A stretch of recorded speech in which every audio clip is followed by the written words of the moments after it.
Hello, আমি মধু চলে এসেছি নতুন একটি রান্নার রেসিপি নিয়ে। কুমড়ো শাকের চচ্চড়ি। যারা যারা আমার মতো সবজি খেতে ভালোবাসো তাদের আশা করি ভালোই লাগবে। তো চলো রান্না শুরু করি। কড়াইতে সর্ষের তেল গরম করে দিয়ে দেবো বিউলির ডালের বড়ি। এই বড়িগুলো আমি নিজের হাতে বানিয়েছি। যাই হোক, বড়িগুলো ভেজে নিই। এরপর কড়াইতে দিয়ে দেবো বেগুনগুলো সুন্দর করে ভেজে তুলে রাখবো।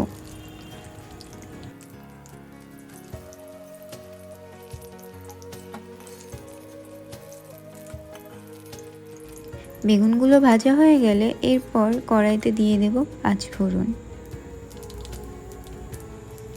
পাঁচফোড়ন দিয়ে এরপর আলুগুলো দিয়ে দেব। আলুগুলো দিয়ে সুন্দর করে ভেজে নেব।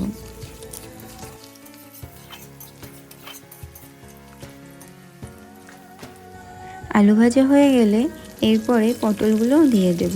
পটলগুলো সুন্দর করে ভেজে নেব।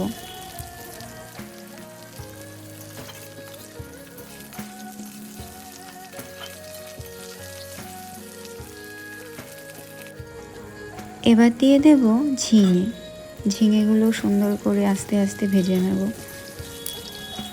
এরপরে লঙ্কাগুলোকেও দিয়ে দেব।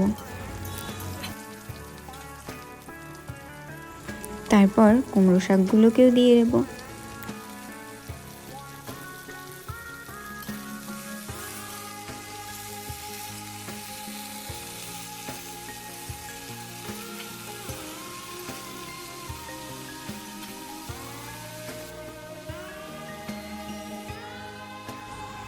এবার লবণ হলুদ দিয়ে কুমড়ো শাকগুলোকে ঢাকা চাপা দেব।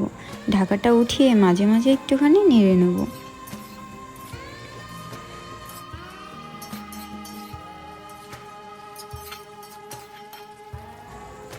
আবারও বেশ খানিকক্ষণ ঢাকা দিয়ে রেখে দেব।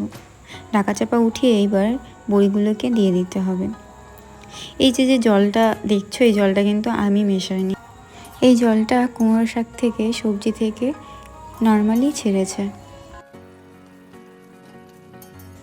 সবজিগুলো সেদ্ধ হয়ে গেলে এবার দেবো সর্ষে বাটা দিয়ে মিশিয়ে নেব ভালো করে।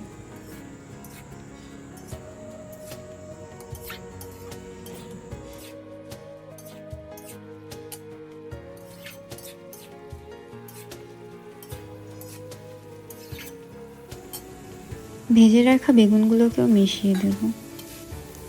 আর একটু চিনিও দিয়ে গেছিলাম।